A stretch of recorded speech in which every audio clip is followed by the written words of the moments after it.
O vento no terraço do edifício de incubação era morno, cheirando a óleo de helicóptero e a flores sintéticas do jardim lá embaixo. Era ali que Bernard Marx esperava Lenina Crowne, encostado no parapeito, com um sorriso que ele mesmo sabia que parecia torto.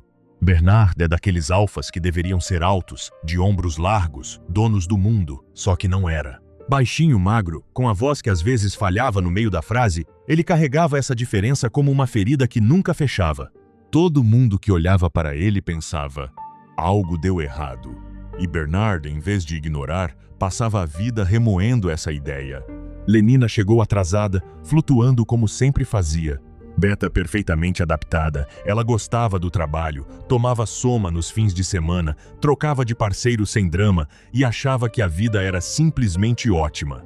Ela deu um beijo rápido no rosto dele e perguntou, com aquela voz leve, o que ele queria. Bernard respirou fundo e disse que tinha um convite, uma reserva, não daquelas viagens de fim de semana comuns, com camping organizado e refeições sintéticas. A reserva Malpaís no Novo México, lugar de selvagens. Lenina franziu o nariz e não era só charme. Selvagem naquele mundo era quase uma palavra feia. Gente que nascia de verdade, de barriga de mãe, crescia, envelhecia, sentia dor. Coisa que nenhuma pessoa civilizada precisava enfrentar. E por que alguém iria querer ver aquilo? Fica tão longe, ela reclamou cruzando os braços. Dias de helicóptero, Bernard. E pelo que eu ouvi, nem hotel direito tem lá. Foi aí que ele fez algo que quase nunca fazia, insistiu. Não porque tivesse uma boa explicação na ponta da língua, mas porque sentia, lá no fundo, que precisava ver com os próprios olhos um lugar onde as coisas não eram decididas antes de você nascer. Onde existia doença, velhice, morte e ninguém tomava soma para esquecer. Bernard não disse tudo isso. Só disse que queria ver o que havia lá e que queria que ela fosse com ele. Lenina olhou para o horizonte cheio de helicópteros e ficou alguns segundos em silêncio. Podia ter recusado, claro, mas viajar com um alfa, mesmo um alfa estranho, era bem melhor do que outro fim de semana no clube. E Bernard, apesar de tudo, era diferente. Diferente tinha um certo charme, desde que não fosse demais. Aceito, disse ela com um sorriso leve, mas só se a gente levar uma boa quantidade de soma. Bernard sorriu e sentiu o peito aliviar. A viagem estava marcada para a manhã seguinte, e ele não estaria sozinho. E aqui está o que importa entender. Para os padrões daquele mundo novo, a reserva era quase um pesadelo andando. Pessoas nascendo por acaso, sofrendo por acaso, morrendo por acaso. Bernard não sabia explicar nem para si mesmo o que esperava encontrar lá. Mas aquele desejo de ver o outro lado, o lado que a civilização escondia debaixo do tapete, já era o primeiro passo de uma inquietação que ele carregava havia anos dentro do peito. E Lenina, leve como sempre, aceitou porque aceitar era mais fácil do que pensar e porque, no fundo, ela também estava curiosa. A curiosidade naquele mundo era um luxo silencioso. Todo mundo sentia, ninguém falava. Naquela mesma tarde, antes da viagem, Lenina fez o que qualquer moça bem ajustada faria. Encontrou Henry Foster no estádio de golfe obstáculo. Henry era um alfa de 30 e poucos anos. Alto, seguro, com aquele sorriso pronto que nunca precisava pensar duas vezes antes de sair. Ele e Lenina já tinham ficado juntos algumas vezes, sem drama, sem promessa, do jeito que a civilização mandava. Para eles, aquilo era tão natural quanto respirar. O golfe obstáculo, deixa eu explicar, não era o golfe que a gente conhece. Nada de gramado calmo e silêncio de domingo. A bola era lançada num percurso cheio de armadilhas, jatos de ar quente, poças de lama com cheiro de baunilha, cordas que chicoteavam de surpresa. Cada buraco era uma pequena aventura de susto e risada. Henry jogava bem, como tudo na vida dele, com entusiasmo automático, sem nunca se perguntar por que estava fazendo aquilo. Lenina o acompanhava, batia palmas quando ele acertava, reclamava com graça quando errava. Era um esporte feito para distrair, não para desafiar, e funcionava. Depois do jogo, eles tomaram um lanche sintético e foram ao cinema. Só que o cinema daquele mundo não era só imagem e som. Era um feeling, uma poltrona que vibrava, braços que apertavam, cheiros que chegavam na hora certa. O filme naquela noite era um romance barulhento, um rapaz e uma moça se amando com uma intensidade que fazia questão de mostrar. Cada beijo vinha com um sopro quente no rosto, Cada abraço vinha com um aperto suave nos braços da poltrona. A plateia ria, suspirava, gritava. Lenina saiu de lá com as bochechas coradas, rindo junto com Henry. E aqui está o ponto que importa. Para aquela gente, aquilo era amor. Não o amor devagar, de olhar e conversar e conhecer o outro, isso eles achavam estranho, quase indecente. O amor era um espetáculo sensorial, uma descarga de emoção que durava 2 horas e depois se dissolvia como o efeito de uma pílula de soma. Henry convidou Lenina para o quarto dele naquela noite. Ela aceitou sem hesitar e os dois se despediram com a mesma naturalidade com que se encontraram. Sexo livre, esporte, entretenimento. A vida inteira era uma distração bem arrumada, sem espaço para perguntas difíceis. E foi só na manhã seguinte, no heliporto, que Lenina lembrou que estava prestes a trocar tudo aquilo por uma viagem com Bernard Marx para um lugar onde ninguém nunca tinha ouvido falar de Phyllis, do golfe obstáculo, nem de amor sintético. Ela chegou com uma pequena mala de mão, óculos de sol e um sorriso de quem não sabia bem o que esperar. Bernard já estava lá, nervoso, com uma pasta e um livro. Pela primeira vez, os dois não iam se encontrar num clube, num cinema ou num quarto qualquer. Iam voar para fora do mundo. E a história, daqui para frente, começa exatamente nesse voo. Naquela mesma noite, enquanto Lenina sorvia as emoções do cinema como quem toma um refresco, Bernard Marx estava sentado num círculo de 12 pessoas. 12 alfas e betas, todos de uniforme branco, todos em silêncio, esperando a cerimônia começar. A Solidarity Service era o ritual mais próximo de religião que aquele mundo tinha, só que a pregação não era sobre Deus, era sobre o coletivo. A ideia era simples. 12 pessoas se tornam uma só, através do soma e da repetição. Bernard conhecia as palavras de cor. Já tinha participado outras vezes, sempre com o mesmo aperto no peito que ele não sabia explicar. O diretor da cerimônia ergueu um cálice e o copo passou de mão em mão. Cada pessoa bebia, fechava os olhos e deixava o soma fazer o trabalho. Quando chegou a vez de Bernard, ele também bebeu. Esperou o calor subir. E subiu o soma, é eficiente nisso. Seus ombros relaxaram. A sala ganhou um brilho dourado, e as vozes ao redor começaram a entoar as frases de união. Somos um só, diziam. Nós nos sentimos uns nos outros. Bernard abriu a boca e repetiu junto. Mas havia um problema. Ele escutava a própria voz como quem escuta uma gravação. O ritual pediu que todos ficassem de pé. Depois, que levantassem os braços. Depois, que se olhassem nos olhos.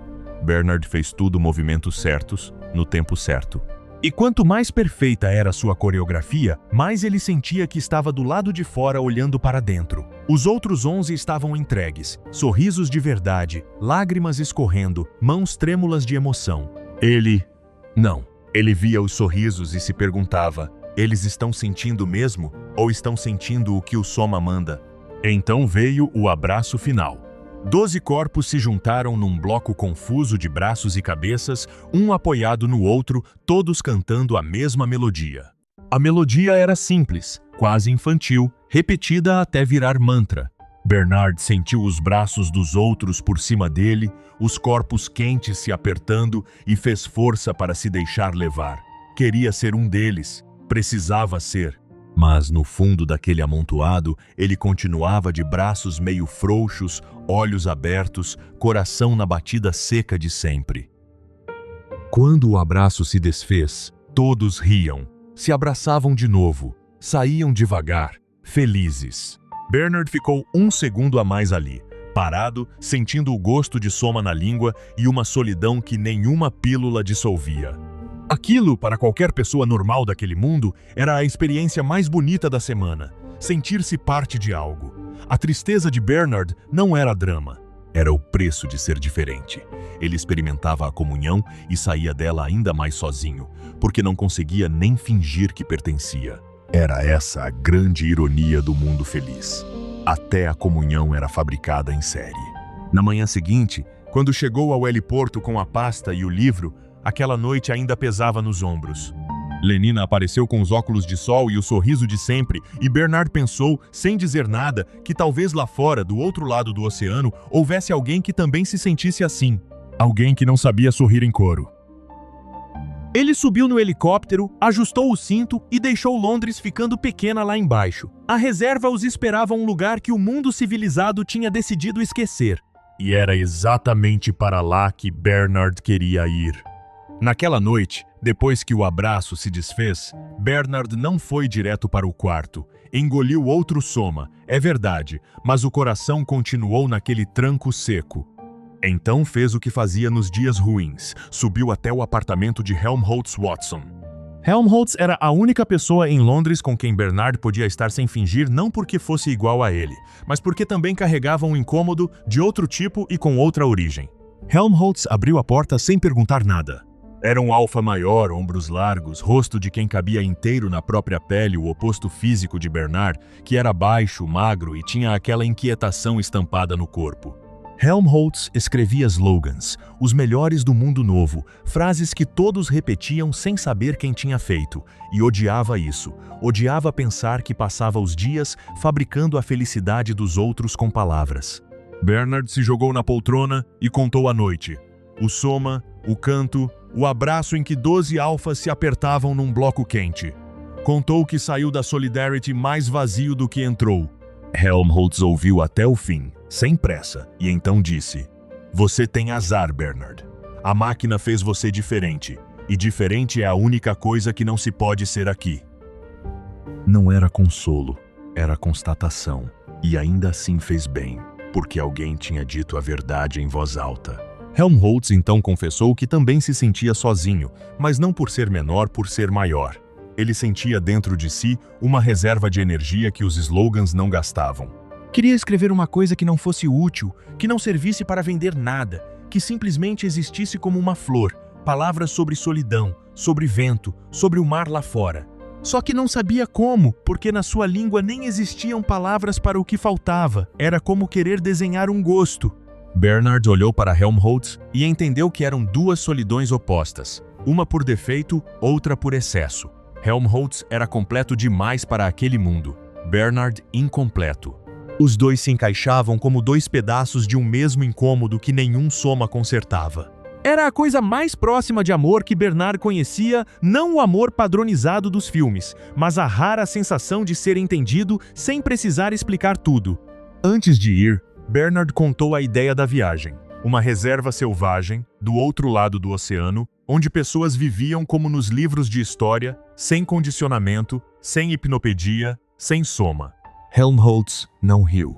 Pensou por um instante e disse que talvez fosse exatamente disso que Bernard precisava. Ver o que acontece quando ninguém fabrica a felicidade. Bernard saiu andando mais leve, com aquela conversa guardada no peito.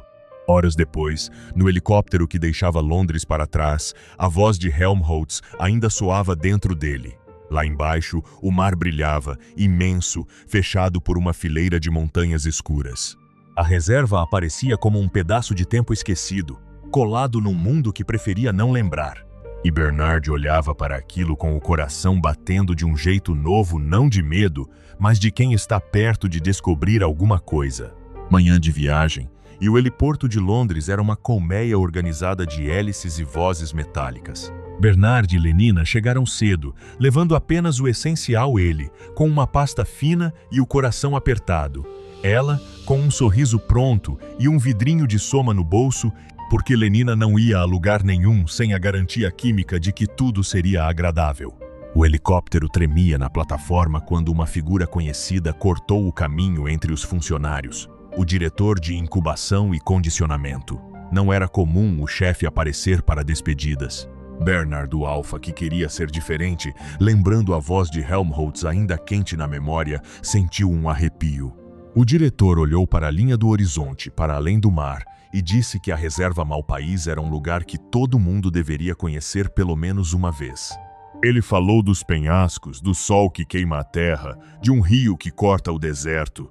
E havia alguma coisa na voz dele, um véu de coisa antiga, quase ternura, que não batia com o homem rígido que dirigia a incubadora com precisão de relógio. Bernard observou o rosto do diretor e não disse nada, mas guardou aquilo como quem guarda uma moeda estranha. Por que um homem tão perfeitamente civilizado falava daquele jeito de um lugar atrasado? Aquela pergunta ficou no ar, sem resposta, enquanto as portas do helicóptero se fechavam. Lá em cima, o mundo se esticava sob eles como um mapa limpo. Cidades geométricas, campos de cultivo em fileiras perfeitas, estradas que cortavam o verde com régua. Lenina abriu o vidrinho, tossiu um pouco com o gosto do soma e, em poucos minutos, estava dormindo com um sorriso preguiçoso no rosto. O soma, a pílula da felicidade, que faz qualquer desconforto virar nevoeiro macio, resolveu para ela o problema da viagem. Bernard, ao contrário, ficou acordado. Ele queria sentir cada minuto daquilo. Nunca tinha entendido por que as pessoas fugiam das próprias sensações como quem foge de um animal solto. Foi então que a paisagem começou a mudar. Os gramados artificiais, sempre verdes e sempre iguais, deram lugar a um tom amarelado de pedra e poeira. As estradas de asfalto liso viraram trilhas escuras. O ar, mesmo do lado de dentro do vidro, parecia mais seco. Era como se alguém estivesse puxando um tapete enorme debaixo da civilização, deixando aparecer o chão que existia antes de tudo. Bernard encostou o rosto no vidro e sentiu o peito quente.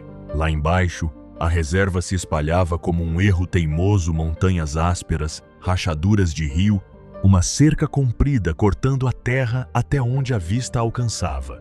Um mundo que ninguém tinha fabricado.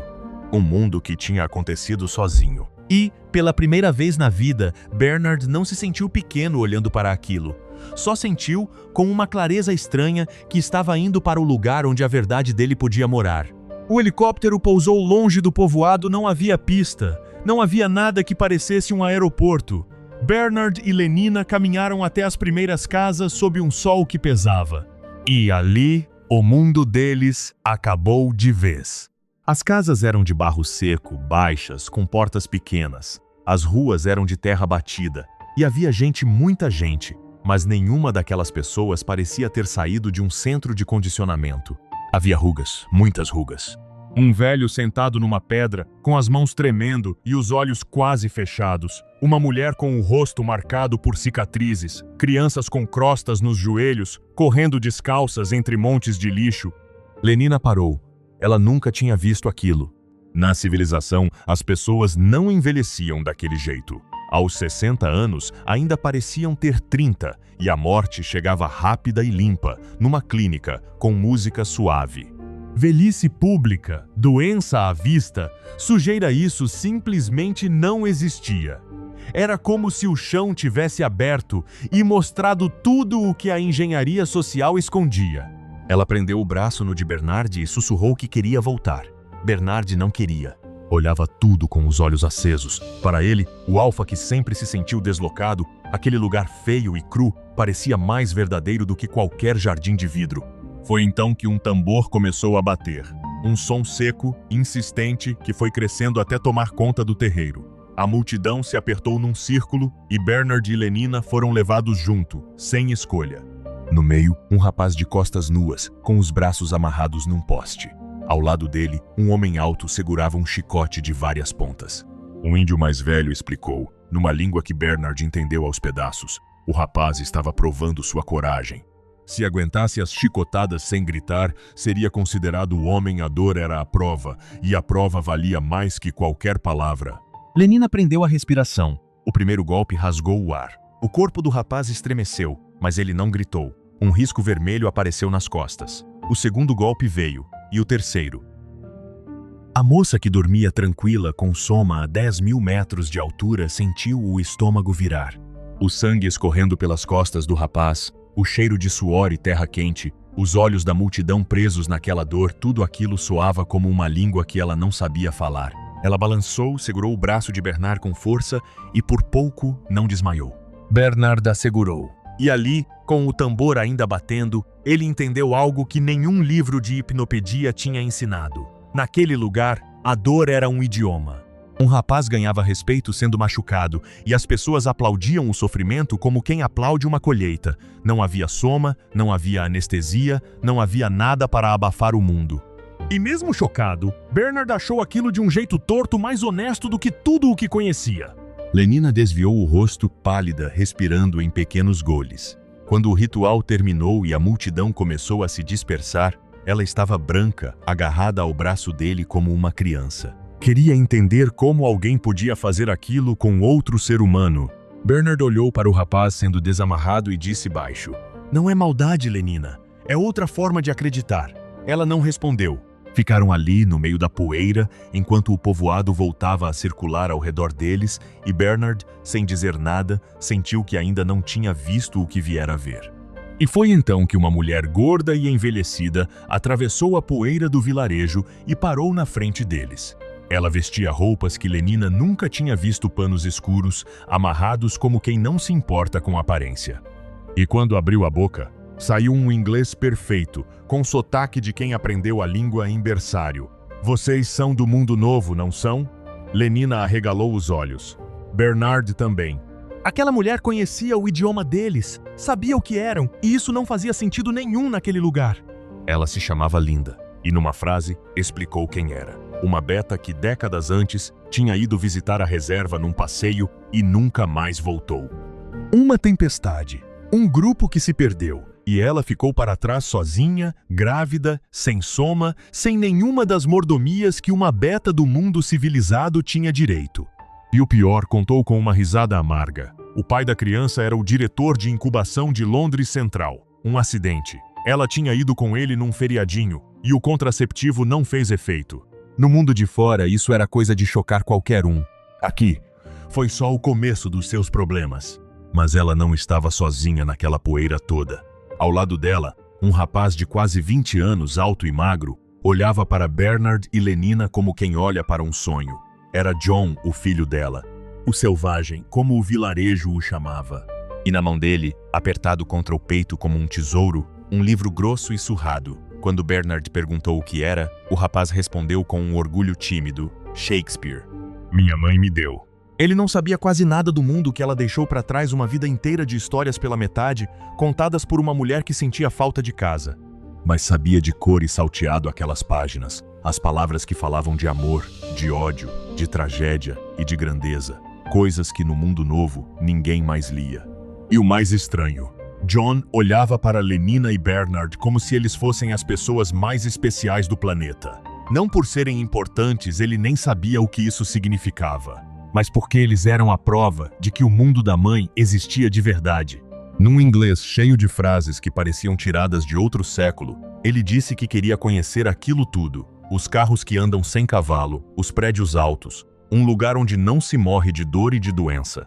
Aqui vale uma pausa para entender o tamanho da cena. Lenina viveu a vida inteira achando que o lixo e o sofrimento eram o preço natural de quem vive fora do mundo civilizado.